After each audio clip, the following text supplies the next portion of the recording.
Let me paint you a picture. Two people, same college, same graduation day, same broke student energy, surviving on instant noodles and borrowed Wi-Fi passwords. Fast forward 10 years. One of them is posting from their own apartment, talking about their investment portfolio, working a job they actually chose, not one they desperately needed.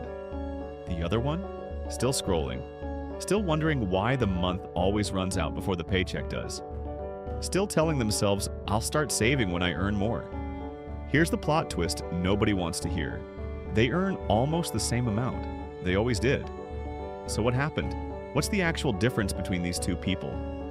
It wasn't a lucky break. It wasn't a rich uncle. It wasn't crypto or some algorithm or a viral side hustle. It was something quieter, something invisible, something most people completely overlook. It was habits. And today, we're breaking all of it down. Number 1, the mindset gap nobody talks about. Okay, real talk. We live in a world that is aggressively trying to get you to spend money.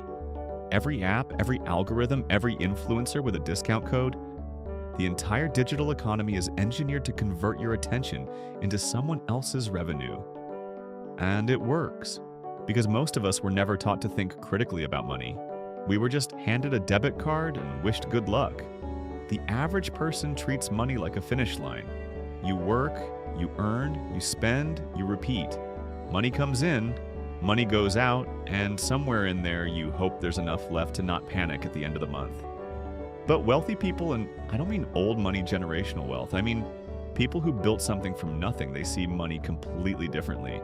To them, every dollar is a tiny employee, and the goal is to hire as many of those employees as possible and put them to work so that eventually the employees are doing more work than you are. Seneca, the Stoic philosopher who was basically the naval Ravikant of ancient Rome, said it simply, "It is not the man who has too little who is poor, but the man who hankers after more." He wasn't telling people to settle, he was saying, your relationship with money matters more than the amount. Check your relationship. Is money something you chase for comfort, or something you direct with intention?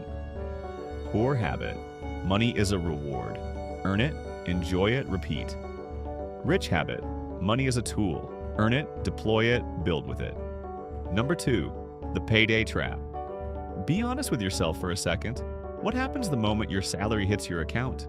For most people, it goes something like rent, groceries, that subscription you forgot you had, a spontaneous online order at 2 a.m., a dinner out because you deserve it after the week you just had, and then a vague plan to save whatever's left. Spoiler alert, nothing is ever left. This is not a discipline problem. This is a system problem. You were never given a system. So you're just winging it every month and wondering why it never works. Here's what actually changes the game pay yourself first. Before the bills, before the wants, before the 2 a.m. shopping cart. A fixed percentage of your income goes directly into savings or investments the moment it arrives. Non-negotiable, automatic, done. Treat your savings like your rent. You don't choose whether to pay rent. It's not optional. Your financial future deserves that same energy. Poor habit. Save whatever survives the month. Rich habit. Spend only whatever survives the saving. Number 3. Debt is not the villain ignorance is. Here's a take that might genuinely surprise you. Debt isn't inherently bad. Some of the wealthiest people on the planet are technically in enormous debt. The difference, and this is everything, is what that debt is doing. Machiavelli aren't that the wise person does by choice what the foolish person is eventually forced into. Debt is the perfect example. Most people are dragged into debt. Credit cards for lifestyle. Buy now, pay later for things they don't need. Emergency borrowing because there's no buffer. This debt funds memories that faded and gadgets that are already outdated. Wealthy people choose debt deliberately, strategically as leverage. They borrow to buy assets that generate returns greater than the interest they're paying. Real estate, businesses, cash-generating investments. The debt essentially pays for itself while building long-term equity. Same instrument. Wildly different outcomes. The problem was never debt. The problem was never understanding the difference between debt that builds and debt that drains. Poor habit. Borrow to fund a lifestyle. Rich habit. Borrow to fund assets that pay for themselves. Number 4, the illusion. We're all buying into Buddha called it Maya, the illusion. The idea that we spend enormous amounts of energy chasing the appearance of things rather than the things themselves. And honestly, scroll through social media for 5 minutes and tell me Buddha wasn't onto something. We are living in the golden age of performing wealth. Rented luxury cars for photo shoots, designer items bought on credit, vacations funded by debt posted with captions about living your best life. And the wild part? It works on us. We see it. We want it. We buy into it. Literally. The average person spends money to look successful. The genuinely wealthy person, especially the self-made one, often looks surprisingly ordinary. Same house for decades, average car, nothing flashy. Because they figured out the secret early, and every dollar spent on the performance of wealth is a dollar stolen from the reality of it. Charlie Munger, Warren Buffett's legendary partner, drove the same car for years while his portfolio compounded into billions. He understood that looking rich and being rich are not just different, they are frequently opposites. Spend on things that grow, skills, assets, knowledge, experiences that build you, not on things that simply signal to strangers that you're doing okay. Poor habit. Buy things that impress people who don't pay your bills. Rich habit. Invest in things that build the life others eventually admire. Number 5, the emergency nobody prepares for. If you lose your job tomorrow, how long could you survive without going into debt? For most people, the honest answer is uncomfortable. A few weeks, maybe a month. After that, panic mode. The Stoics had a practice called negative visualization. Not to be pessimistic, but to be prepared. Marcus Aurelius, Roman emperor and one of history's greatest philosophers, regularly imagined worst-case scenarios so that when they arrived, he was calm and ready rather than blindsided and desperate. Apply that to your finances. What if the car breaks down this month? What if the job disappears?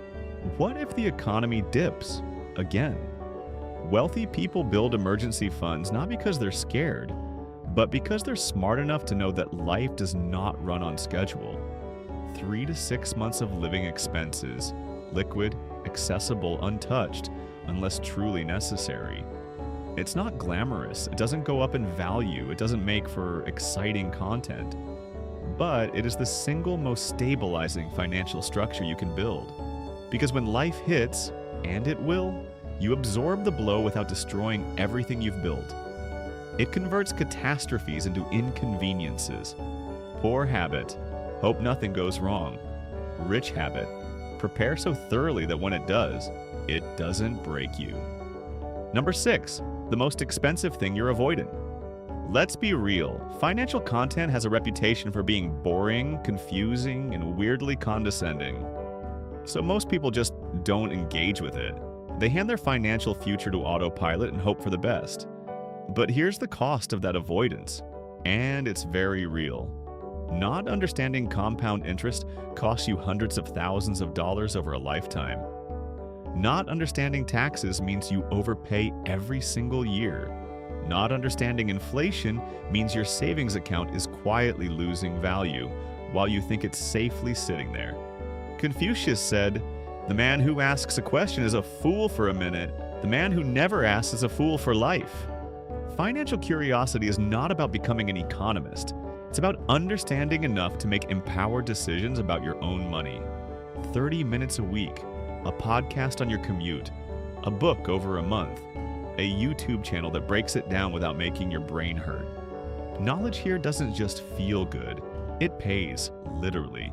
Every concept you understand today returns dividends in every financial decision you make for the rest of your life. Poor habit. Stay financially confused because it feels overwhelming. Rich habit. Get curious, and because every lesson has a real financial return. Number 7. The real flex is playing the long game. The biggest factor in building wealth isn't intelligence. It isn't income, it isn't even discipline, it's time. The person who starts investing at 22 with small, modest, almost embarrassingly humble amounts ends up with dramatically more than the person who starts at 35 with larger amounts. Same total money, wildly different outcomes. Because of one variable, time. Nietzsche talked about amor fati, love your fate, accept where you are without shame. But he also talked about the will to actively shape what comes next. You cannot go back and start earlier, but you can start today, and 10 years from now, today will have been early. The long game is the only game that actually works. Everything else is noise. Poor habit, focus on what feels good right now. Rich habit, build what will feel incredible 10 years from now. This was never really about money.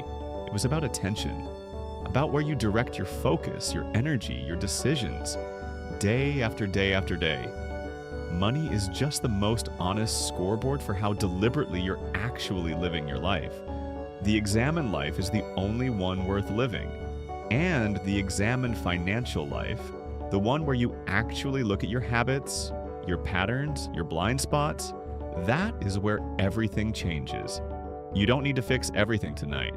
You don't need to be perfect or fearless or already ahead. You just need one shift, one habit, one decision that the version of you 10 years from now will look back on and say, that's where it changed. The economy is not yours to control. The market is not yours to control. Other people's choices are not yours to control. But your habits, your direction, the way you move your money and therefore shape your life, that has always been yours. Start now. Your future self is already waiting.